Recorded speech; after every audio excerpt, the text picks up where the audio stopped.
A very good afternoon. This is Apanindra Som and you're listening to the news in detail on Gold FM.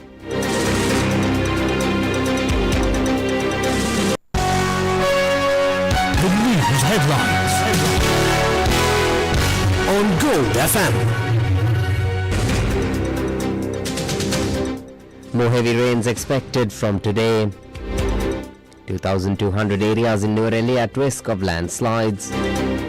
Aid distribution now a political game.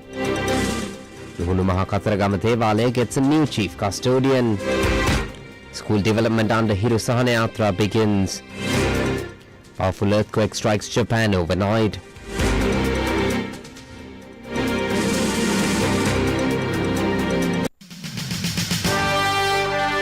The top story on Gold FM. The Department of Meteorology forecasts that the northeast monsoon conditions are gradually establishing over the island, bringing showers or thunder showers at times to northern, north central, eastern, central and over provinces. Heavy falls exceeding 100 millimeters are likely at some places in the northern and eastern provinces and in the Polonnaruwa district. Fairly strong winds of between 30 and 40 kilometers per hour are expected at times over the northern, north central and northwestern provinces as well as in the Trincomalee district. Showers or thunder showers may occur at several places in other areas of the island after 1 o'clock this afternoon, with fairly heavy falls of about 75 millimeters likely in those areas. Misty conditions can also be expected in the Sabaragamu and southern provinces during the early hours of the morning.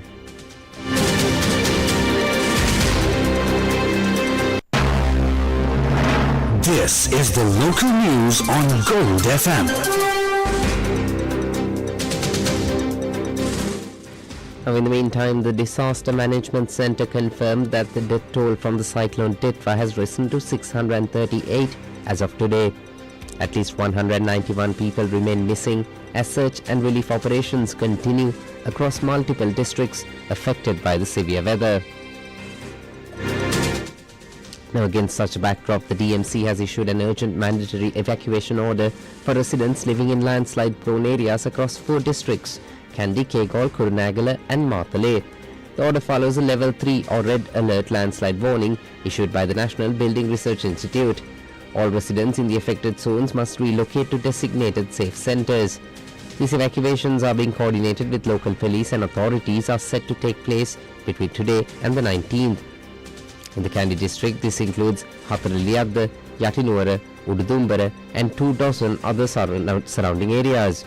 In the Kegalle district, the high-risk zones include Kegalle, Galigamur, Mavanella, Aranayaka and Varkapola. In the Kurunegala district, the areas include Mavatagama, Mallavapitiya and Ridhigama. And finally, in the Matale district, evacuation are in place in Naula, Vilgamur, Pallepola and the surrounding areas. Now, in the meantime, the Road Development Authority repaired 284 of the 315 road sections that were blocked or destroyed due to the recent adverse weather. This was stated by the RDA Director General Vimal Khandambi at a press briefing yesterday at the Government Information Department.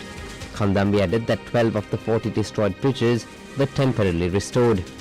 Meanwhile, the Additional General Manager of the Railways, Bandara Chandrasena, who also joined the media briefing, provided an update on the progress of restoring the upcountry railway line.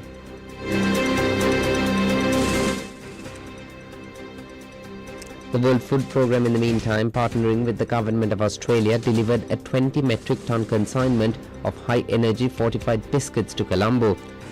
The emergency food aid, provided free of charge, targets communities affected by Cyclone Titwa in priority districts where access remains restricted, including Badulla, Kandy, Kegalle and Nooraliya. WFP and the Australian High Commission formally handed over the shipment for immediate distribution. India scaled up its multidimensional humanitarian support under Operation Saga Bandhu, delivering nearly 1,000 metric tons of essential food and clothing from Tamil Nadu. The total relief effort exceeds 1,000 tons, including tents, water kits and rescue equipment like boats and excavators. The new consignment was formally handed over to the Minister Vasanta Samarasinghe yesterday by High Commissioner Santosh Jha. Furthermore, an Indian Army Field Hospital near Kandy provided critical care to over 2,200 patients and conducted multiple surgeries. India also deployed 2 Mi-17 helicopters which evacuated 264 survivors and airlifted Bailey Bridge units along with technical experts to restore connectivity and is leaving back to India after the completion of the mission. ISRO continues to provide crucial satellite-based maps to assist recovery operations.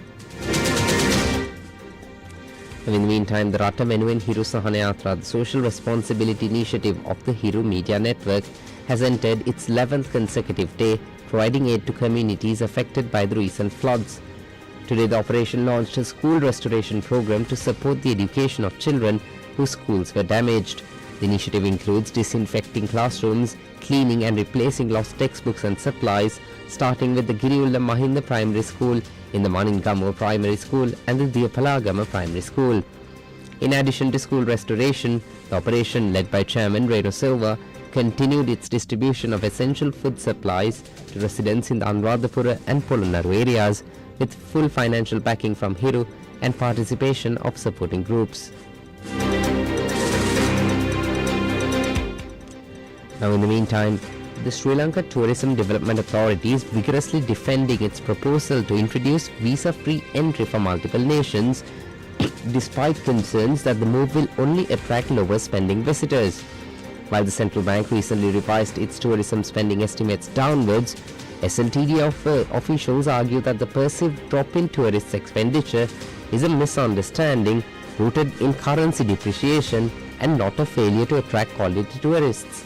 The process of implementing the visa waiver, which may be seen as a crucial marketing tool, has long been in the making, according to Buddhika Hevavasam from the SLTDA, who explains the rationale behind the strategy. Hevavasam details the lengthy process of implementing the visa waiver, emphasizing that it is a long-term strategic move to boost growth, initiated well before recent incidents and aligning with competitors.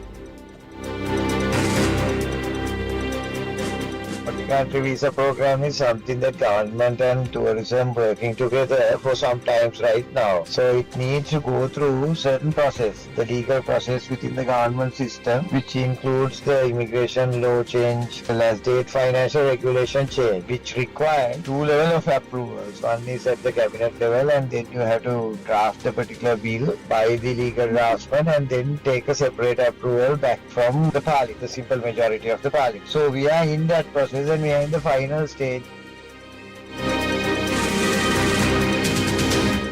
But addressing the central argument that tourists are spending less, currently around $148 per day, Hevavasam attributes the perceived decrease to the depreciation of the rupee, asserting that tourists are spending more in local currency terms.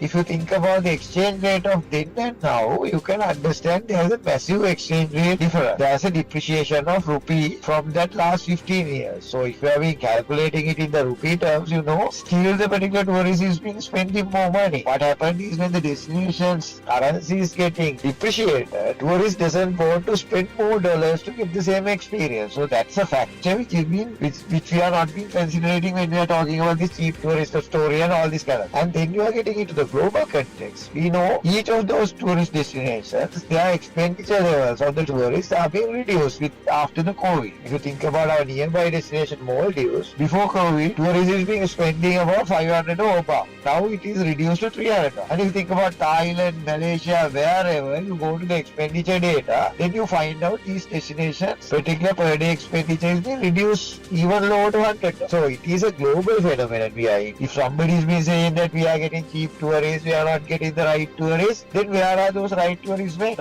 of those particular destinations are being getting there. So without being considering those factors, some of the people intentionally or foolishly quote that the particular people have been spending less. Currency depreciation, neither the global phenomenon itself is not being considered. That itself is a bogus notion in the first place. Right? Secondly, this particular visa-free program is a value addition which competitor destinations as well as the tourists are expecting. Just because we are giving visa-free, people are not expecting to come and spend no money. So that is again a kind of a foolish notion itself.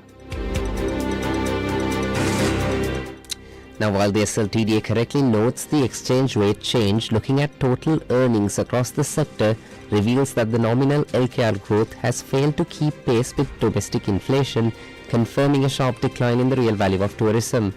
In simple terms, this 21.4% nominal increase in LKR is rendered meaningless by domestic inflation, which has caused the cost of local goods and services to double. We crunched the numbers, and to maintain 2018's buying power, the sector would need to earn 1,482.4 billion LKR, showing the current 900 billion LKR represents a significant loss. The scheme's execution has also drawn sharp criticism from former Tourism Minister Prasanna Ranatunga, who expressed concerns about a blanket visa waiver without targeted marketing and how it may fail to attract the desired high-end demographic and risks being a poorly executed, rushed effort. So tourism is backpackers, middle and high end. So for the backpackers and the middle income tourists, this scheme is good. But high end benefits not matters. So it's like you have to do a study and how the tourists came from the other countries, which country they have come from, and how we did the marketing on those countries, whether we can increase in numbers, and what is the percentage that we have to look into all the aspects and then do it. Rather than just releasing it won't affect the country, because then we are going to lose some revenue, as well as if the tourists don't come, we are losing from that end as well.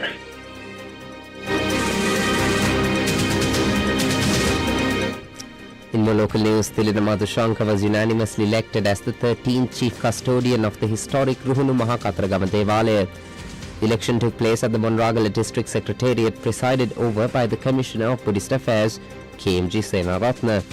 Madhushanka previously served as the acting Chief Custodian after the term of former Chief Custodian Dishan Gudasekara ended on the 22nd of October.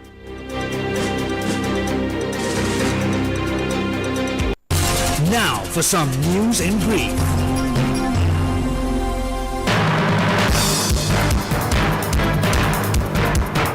The Constitutional Council rejected President's nomination of Senior Deputy Auditor General LSI Charatna as Acting Auditor General for the third time, citing concerns over the continued acting appointment.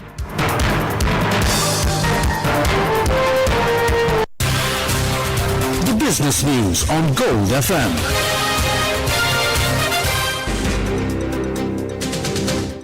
Jetstar will begin flying directly from Melbourne to Colombo on the 25th of August next year. It will become the first Australian airline to operate the route. The low-cost carrier will run 3 flights a week, offering more than 100,000 budget seats a year. Sri Lanka's post-default fiscal consolidation faces new pressure following the economic impact of Cyclone Titwa. According to Moody's Investors Service, the cyclone's economic damage and resulting government spending for repairs will hinder the country's financial stabilization efforts.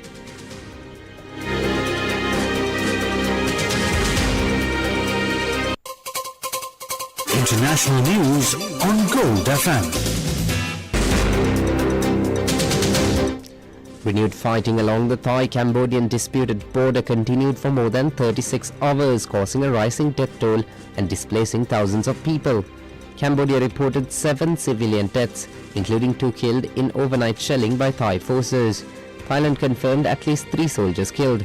Both sides blame each other for violating a fragile ceasefire brokered by US President Donald Trump in July. Former Cambodian Prime Minister Hun Sen said Cambodian forces retaliated after waiting over 24 hours to respect the truce. The Thai military accused Cambodia of using multiple launch rocket systems, bomb-dropping drones and kamikaze drones, with some rockets striking civilian areas. President Trump called on both countries to fully honor the July ceasefire, warning that tariff negotiations could be affected if the truce is not respected. Entertainment news on Gold FM. Leonardo DiCaprio's new film One Battle After Another leads the Golden Globe nominations with 9 nods, kicking off Hollywood's award season.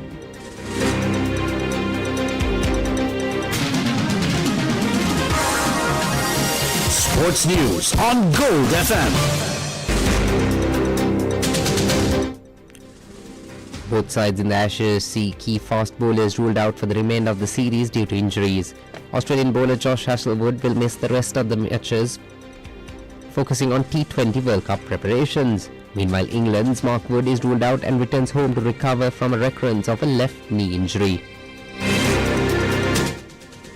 And that's all the news for now. Stay tuned to Gold FM for the latest updates and the next news highlight at 1:30 p.m. This is Avinindra Soma for Gold FM News.